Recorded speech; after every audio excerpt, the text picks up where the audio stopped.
जय हिंद। आप सबों का एसएस क्लासेस में स्वागत है। और पिछले दिनों हम लोगों ने वर्ग दशम के त्रिकोणमिति जो अध्याय हैं उनका बेसिक कॉन्सेप्ट जो है हम लोगों ने देखे थे, उनको क्लियर किए थे। और आज हम लोग क्या करेंगे, प्रश्नावली 8.1 8.1 का जो सवाल है त्रिकोणमिति का, उनको हम लोग आज से सॉल्व करेंगे। तो आइए हम लोग देखते हैं कि इनको कैसे बनाते हैं।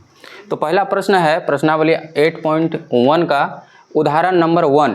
यदि tan A बराबर 4/3 तो कोण A के सभी त्रिकोणमितीय अनुपात ज्ञात करें।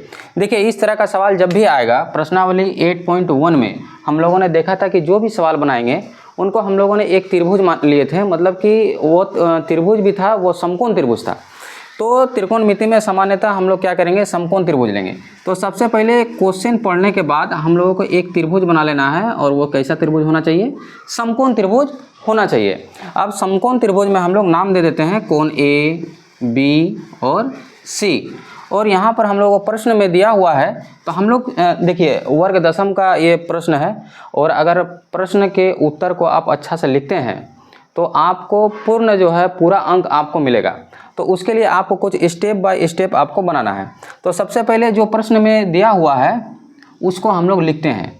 तो दिया क्या हुआ है, तो उसको लिखते हैं दिया है, इसको लिखा जाता है। दिया है, क्या दिया है, tan A बराबर 4/3। देखिए यहाँ पर जो कोण tan A दिया हुआ है वो 4/3 है। 4/3 कहने का मतलब कोण A की बात हो रहा है। किसका बात हो रहा है, कोण A का बात हो रहा है। तो हम लोग कोण A के सापेक्ष में हम लोग देखेंगे। अब हम लोगों ने पिछले दिनों हम लोगों ने देखा था कि कोण A के सापेक्ष जो बात होता है उसके सामने वाली भुजा को हम लोग बोलते हैं, क्या बोलते हैं, लंब बोलते हैं। उसके सामने वाली भुजा को हम लोग लंब का नाम देते हैं। लंब मतलब परपेंडिकुलर। देखिए कोण B यहाँ पर 90 डिग्री है, तो इसके सामने वाला जो होता है वो हमेशा कर्ण होता है। कोण B के सामने वाला क्या होता है, कर्ण, और उसको नाम देते हैं हाइपोटेनियस। और जो मेरा बच जाता है साइड, उसको हम लोग आधार बोलते हैं। आधार को हम लोग बेस बोलते हैं। तो इस तरह से हम लोग नामकरण कर लिए। आप देखते हैं tan A बराबर 4/3 है। तो tan A का बात करते हैं, और tan A बराबर क्या होता है। तो हम लोगों ने कल एक फॉर्मूला देखे थे, ट्रिक देखे थे, लाल बटे कक्का। जिसको याद नहीं रहता है वो साइड में लिख के रख सकते हैं। इस तरह से आप लिख लेंगे साइड में लाल बटे कक्का। और इसमें क्या होता है कि जो पहला वाला सीक्वेंस हमने याद करने के लिए भी कहा था कि जो सीक्वेंस होता है सबसे पहले साइन होता है, फिर कोस होता है, फिर टेन होता है।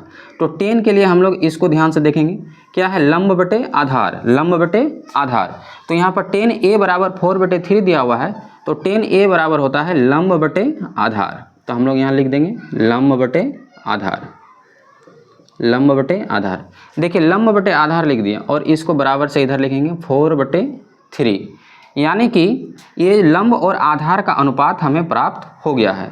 तो लंब अनुपात आधार, इसको हम लोग क्या लिखेंगे, लंब अनुपात आधार बराबर लिखेंगे 4/3।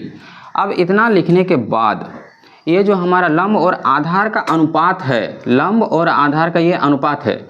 लेकिन अगर हम लोग सीधा मानते हैं कि माना लंब बराबर, अगर हम लोग लंब मानते हैं तो इसको 4 लिखेंगे। लेकिन ये अनुपात में, अगर अनुपात का हम लोग चिन्ह हटाते हैं तो यहाँ पर एक वैल्यू हम लोग लिख देते हैं। यहाँ लिख दिए k। आप चाहे तो ABCD यानी कि A to Z में कोई भी अक्षर यहाँ लिख सकते हैं। तो हमने लिख दिया 4k, लंब बराबर 4k, और यहाँ से आधार बराबर क्या हो जाएगा, 3k। अब देखिए लंब और आधार पता चल गया।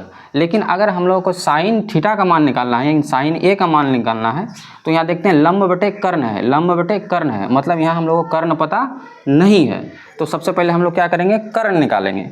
तो कर्ण जो है वो कर्ण निकालने के लिए हम लोगों ने पिछले दिनों हम लोगों ने पढ़ा था कि एक पाइथागोरस प्रमेय होता है। पाइथागोरस प्रमेय होता है जिसमें क्या होता है कि कर्ण का स्क्वायर बराबर लंब का स्क्वायर प्लस आधार का स्क्वायर होता है। तो हम लोग लिखते हैं पाइथागोरस प्रमेय से, पाइथागोरस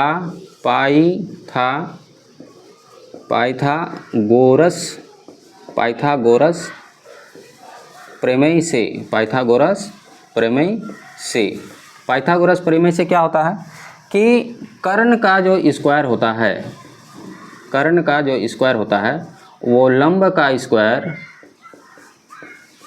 प्लस आधार का स्क्वायर होता है। यहाँ से हम लोग कर्ण का वैल्यू आराम से निकाल सकते हैं। तो कर्ण का वैल्यू कैसे निकालेंगे? तो कर्ण का वैल्यू निकालने के लिए देखिए, कर्ण का स्क्वायर बराबर लंब का स्क्वायर 4 है, तो यहाँ लिखेंगे 4k का स्क्वायर, और आधार है 3k, तो हम लोग लिखेंगे 3k का स्क्वायर। अब देखिए 4 4 जा 16 होता है, तो यहाँ लिखेंगे 16k का स्क्वायर प्लस 3 3 जा 9 9k का स्क्वायर, और इधर लिख देंगे कर्ण का स्क्वायर, कर्ण का स्क्वायर। अब यहाँ पर देखिए 16 और 9 कितना होता है 25, तो 25k का स्क्वायर बराबर इधर हो जाएगा कर्ण का स्क्वायर। और सीधा सीधा अगर हम लोग यहाँ से कर्ण का वैल्यू निकालते हैं कि कर्ण बराबर क्या होगा, तो ये स्क्वायर इधर से हटेगा, तो इधर ये स्क्वायर रूट बन जाएगा, और यहाँ हो जाएगा 25k का स्क्वायर, यानी कि सीधा सीधा कर्ण बराबर क्या हो जाएगा, कर्ण बराबर हो जाएगा 5k। तो यहाँ से मेरा तीनों वैल्यू पता चल गया। एक पता चल गया लंब 4k, आधार 3k, और इधर कर्ण हो गया 5k। अब यहाँ से हम लोग त्रिकोणमितीय अनुपात, जो सभी त्रिकोणमितीय अनुपात है उसको हम लोग लिखते हैं। उसको लिखेंगे कैसे? तो देखिए त्रिकोणमितीय जो अनुपात है, सबसे पहला क्या क्या होता है, तो 6 त्रिकोणमितीय अनुपात होता है। 6 त्रिकोणमितीय अनुपात होता है। तो सबसे पहला हो जाएगा साइन a, इसके बाद कोस a, इसके बाद हो जाएगा sign cos ten a, ten के बाद हो जाएगा कोट a, कोट a के बाद सेक a, और सेक a के बाद कोसेक a। देखिए ये 6 त्रिकोणमितीय अनुपात हुआ। इसमें से टेन a का वैल्यू दिया हुआ है, तो इस पर हम लोग दिमाग नहीं लगाएंगे। सबसे पहले हम लोग देखते हैं साइन a। साइन a क्या होगा? तो साइन a बराबर होता है लंब बटे कर्ण, लंब बटे कर्ण। तो लंब का वैल्यू यहाँ से हम लोग को प्राप्त हो गया है कि लंब बराबर 4k, तो यहाँ लिखेंगे 4k, यहाँ लिख देते हैं पहले। साइन a बराबर होता है लंब बटे कर्ण, लंब बटे कर्ण। लंब का वैल्यू हो गया 4k, और कर्ण का वैल्यू अभी हम लोगों ने पता किया है 5k, तो यहाँ से हम लोग लिख देंगे 5k। देखिए k से k ख़त्म हो जाएगा, तो साइन a बराबर बच जाएगा 4/5। उसी तरह से कोस a बराबर क्या होता है, आधार बटे कर्ण, तो यहाँ लिख देंगे हम लोग आधार और बटा में कर्ण, आधार बटा में कर्ण। तो आधार का वैल्यू क्या हो गया, तो आधार है 3k, तो हम लोग लिख देंगे 3k, और कर्ण का वैल्यू आ गया 5k। k से k ख़त्म हो जाएगा, इधर बच जाएगा 3/5। देखिए टेन a दिया हुआ है, तो इसको लिखने का कोई ज़रूरत है नहीं। इसके बाद कोट a, कोट क्या होता है, टेन का उल्टा होता है। कोट क्या होता है, टेन का उल्टा होता है। तो टेन लंब बटे आधार होता है, तो कोट हो जाएगा आधार बटे लंब, तो इसका हो जाएगा आधार बटा में लंब, आधार बटा में लंब। तो आधार का वैल्यू क्या हो गया, तो आधार यहाँ से है 3k, और लंब क्या हो जाएगा 4k। k से k ख़त्म, तो इसका आंसर हो जाएगा 3/4। इसके बाद सेक जो होता है कोस का उल्टा होता है। देखिए sine cos tan, cot sec यहाँ आता है, तो कोस होता है आधार बटे कर्ण, इसका हो जाएगा कर्ण बटे आधार। तो सेक a बराबर हो जाएगा कर्ण बटे आधार, कर्ण बटे आधार। कर्ण का वैल्यू हम लोग निकाले हैं 5k, और आधार का वैल्यू हम लोग को पता है 3k, तो यहाँ से k ख़त्म हो जाएगा, और बच जाएगा 5/3। और हमारा अंतिम बचा हुआ है कोसेक a। कोसेक होता है साइन का उल्टा होता है, तो साइन का उल्टा हो जाएगा कर्ण और बटा में लंब, कर्ण बटा में लंब। तो कर्ण का वैल्यू हो गया 5k, और लंब का वैल्यू दिया हुआ है 4k। k से k ख़त्म, 5/4। देखिए इस तरह से अगर 10वीं बोर्ड में ये देखिए ये प्रश्न जो है ना एकदम आधार प्रश्न है। अगर ये प्रश्न आपको समझ में आया तो वर्ग दशम के जो त्रिकोणमिति चैप्टर है उसका 8.1 चैप्टर का सारा प्रश्न आपसे बन जाएगा। बस इसी एक प्रश्न को अच्छा से समझना था, और आप लोगों ने उम्मीद करते हैं कि आप लोग इसको समझ गए होंगे। लेकिन देखिए अगर ये प्रश्न ऑब्जेक्टिव रूप से आ गया, मान लीजिए कि ऑब्जेक्टिव रूप में ये प्रश्न जो है एग्जाम में आ गया, तो इसके लिए आपको क्या करना पड़ेगा, इसके लिए आपको ये हमारा शॉर्टकट मेथड जो है आपको याद रखना पड़ेगा। शॉर्टकट मेथड क्या है, तो आपको जो है पाइथागोरस जो त्रिक होता है, पाइथागोरस त्रिक,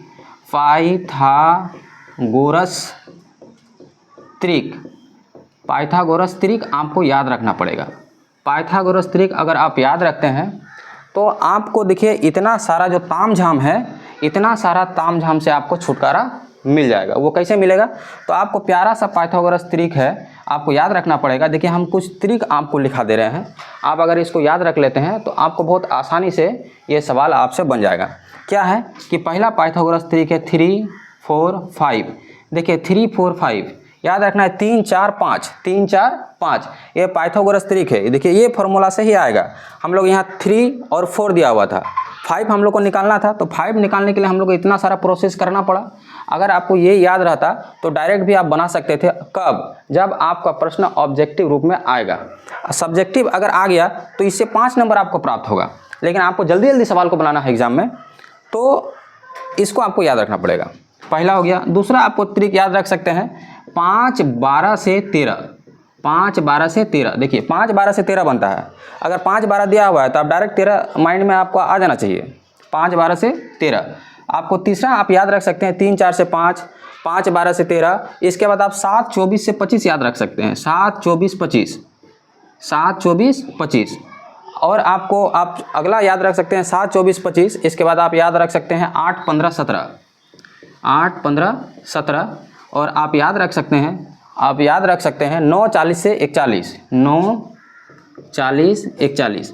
देखिए लगभग जो इस प्रश्नावली में जो भी सवाल आएंगे वो लगभग आपको इतने त्रिक आप अगर याद रखते हैं तो आसानी से आपका सवाल ऑब्जेक्टिव रूप में बन जाएगा। अब देखिए ये जो आप याद रखेंगे तो इससे क्या क्या आसानी होगा। जैसे यहाँ पर आपका दिया हुआ था, इसको हम लोग बनाते हैं सेकंड मेथड से, तुरंत बनाने की कोशिश करते हैं। सेकंड मेथड से हमको तुरंत बनाने की कोशिश करते हैं। यहाँ पर दिया हुआ है आपका 10a बराबर दिया हुआ है, क्या दिया हुआ है 4 और 3। देखिए 10a बराबर दिया है 4 और 3, और 10a बराबर होता है लंब बटे आधार। तो ये आप देख लेंगे, ये लंब हो गया, ये आधार हो गया। आपको लंब पता चल गया, आधार पता चल गया, आपको कर्ण पता नहीं है, तो यहाँ से डायरेक्ट आप लिखेंगे कर्ण बराबर 5। 3 4 से 5 बनता है, 3 4 से 5 बनता है, 4 3 और कर्ण पता चल गया। अब यहाँ से डायरेक्ट आप साइन ए, कोस ए, 10a, सेक ए, कोसेक ए। देखिए इसको इतना आसान से तुरंत अगर ऑब्जेक्टिव सवाल आता है तो कैसे बनाते हैं। साइन ए बराबर क्या होता है, लंब बटे कर्ण, लंब कर्ण 4 बटे 5। कोस ए क्या होता है, आधार बटे कर्ण, आधार क्या है 3, इसको थोड़ा बड़ा लिखते हैं, 4 बटे लंब बटे कर्ण हो गया। कोस ए बराबर इधर लिखते हैं, कोस ए बराबर आधार बटे कर्ण, तो आधार आपका हो गया 3 और कर्ण हो गया 5। कोस ए के बाद 10a बराबर क्या होता है, 10a बराबर लंब बटे आधार जो आपके प्रश्न में दिया हुआ है 4 बटे 3। इसके बाद कोट ए क्या हो जाएगा, 10 का उल्टा होता है 3 बटे 4, 3 बटे 4 हो गया। इसके बाद सेक ए बराबर क्या होता है, कोस का उल्टा होता है। देखिए यहाँ से डायरेक्ट आप बना सकते हैं। और इसके बाद कोसेक साइन का उल्टा होता है 5 बटे 4। देखिए ये सवाल जो है कितना छोटा में कितना आसानी से अगर ऑब्जेक्टिव आता है तो आप इस तरह से बना सकते हैं। तो आप सबको फिर से आप सबको जय हिंद। आप इसी तरह बने रहें और फिर से हम आपको नेक्स्ट वीडियो में अगला सवाल बताएंगे।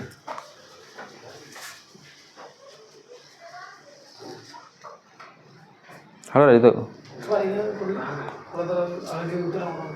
हाँ